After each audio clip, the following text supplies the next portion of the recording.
Hey everyone, this is Tim, and today's video is about rhythmic improvisation. Whenever we're improvising, we really want to have purpose and intention with whatever we play. Anything we say, we want to say it with confidence and be self-assured that, yes, this is what I'm saying on my instrument or on my voice. So I want to show you some exercises. They're going to help you first develop a good sense of time so you can feel really comfortable playing the beat. First, we're going to put our metronome at 92 beats per minute with the strong beat on beat 1. And we're going to start by just playing on beat 1 of every measure.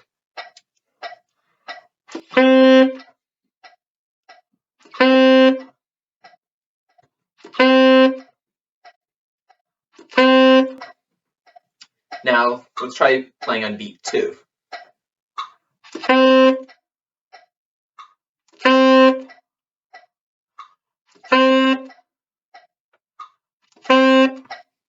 Now let's try beat 3.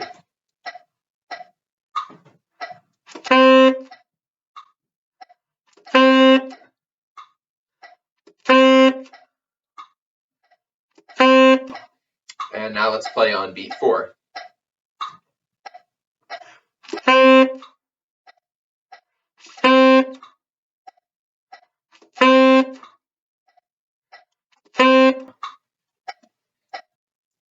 Very nice. So when we're playing, we're not just playing on the beat though, we're also playing on the other parts of the measure that we call the offbeats. So I'm going to clap the offbeats so you know what I'm talking about. 4.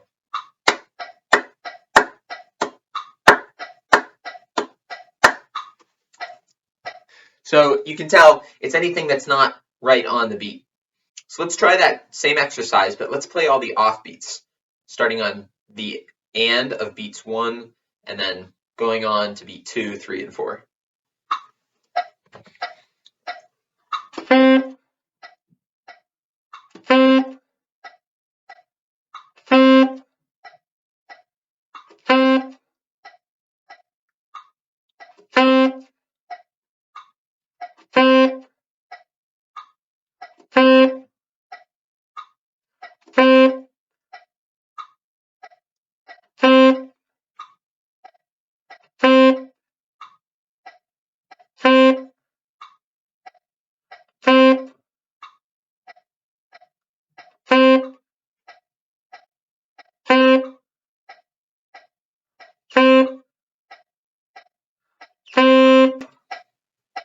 So that way, we get really comfortable playing on different parts of the measure. When we're playing, though, we're not going to just play one note, of course. When you're improvising, you're going to have a string of notes. You want to be comfortable playing at different parts of the measure, so you're not just starting on beat 1 every time, which is very common with newer musicians.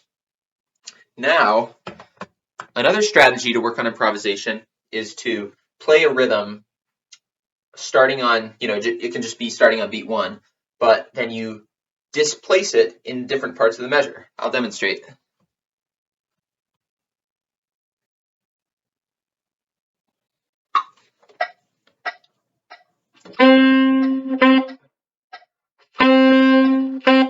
So that'll be our basic rhythm.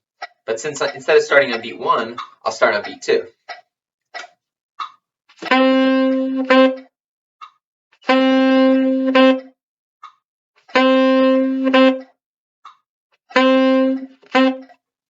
Now I'll start it on beat 3.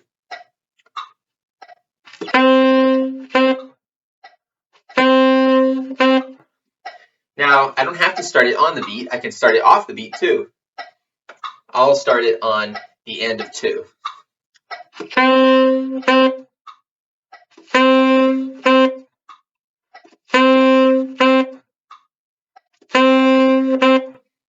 And this time I'll start it on the end of 4.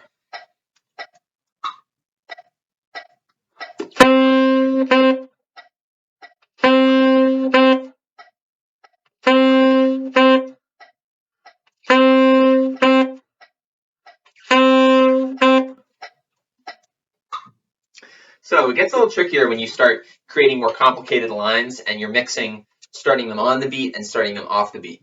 But that's the kind of challenge that's going to help you develop comfort playing lines that start and end at various parts of the measure. So that's a great exercise for you to start with.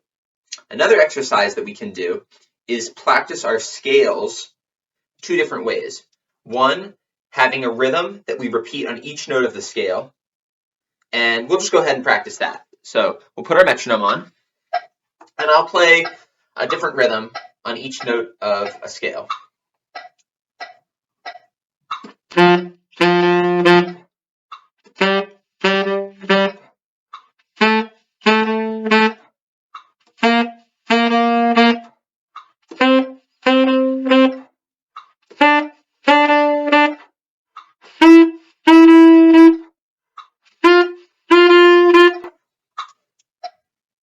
So you notice with that exercise, I'm just playing the rhythm on one note. I can also make the rhythm extend to different notes in the scale. I'll demonstrate that for you.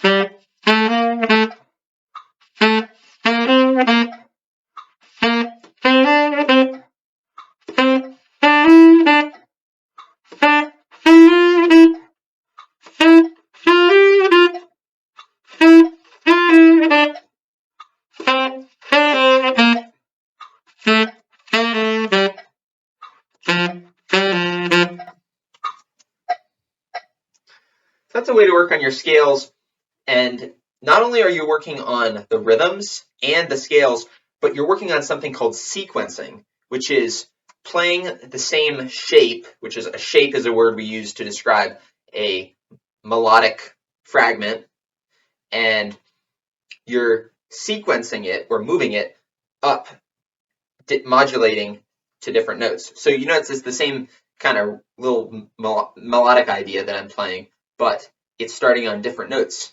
That's another great exercise that you can practice. A third exercise to practice is to make a statement, and then we're going to respond in the next measure.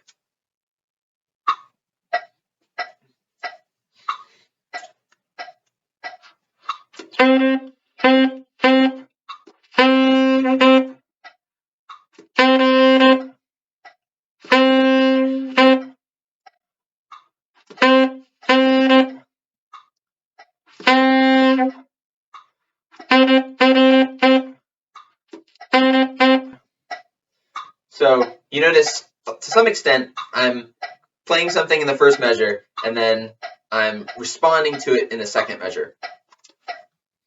Now, what constitutes a call and a response is subjective.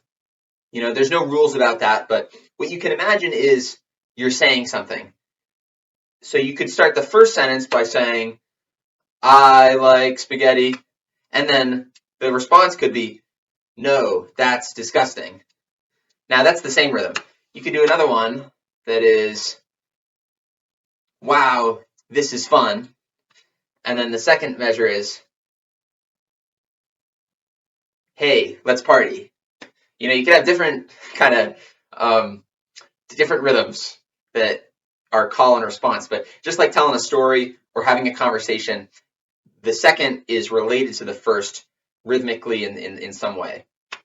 So what you want to do after that, because we don't want to just stick to one note, is try 2 notes, 3 notes, 4 notes.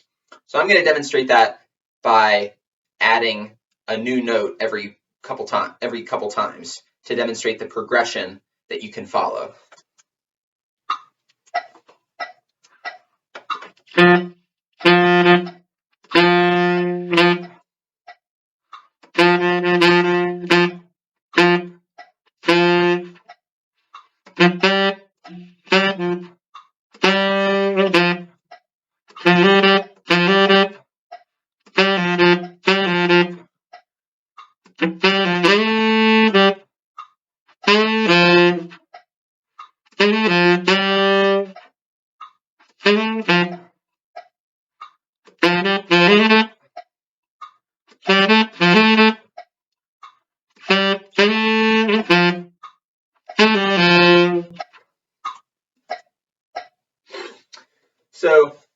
I hope these exercises are really helpful for you and fun too. You know, we want it to be fun in addition to helpful and productive. Really, fun is what sustains us over the long term.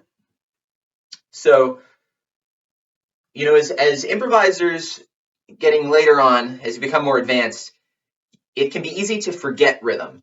You know, you learn all these notes and you think, man, I got notes now. What do I need rhythm for? I have all these notes I can play. I'll just forget about rhythm. Don't do that. Always remember that rhythm is the fundamental part of the music that makes us move, that makes us dance, that excites us. And anything that you play with complex melodies or harmonies should always be grounded in really solid rhythm and time feel. I hope this was helpful, and I hope you watch our future videos and maybe check out our past video on sound quality. So I hope you enjoy this. Thank you.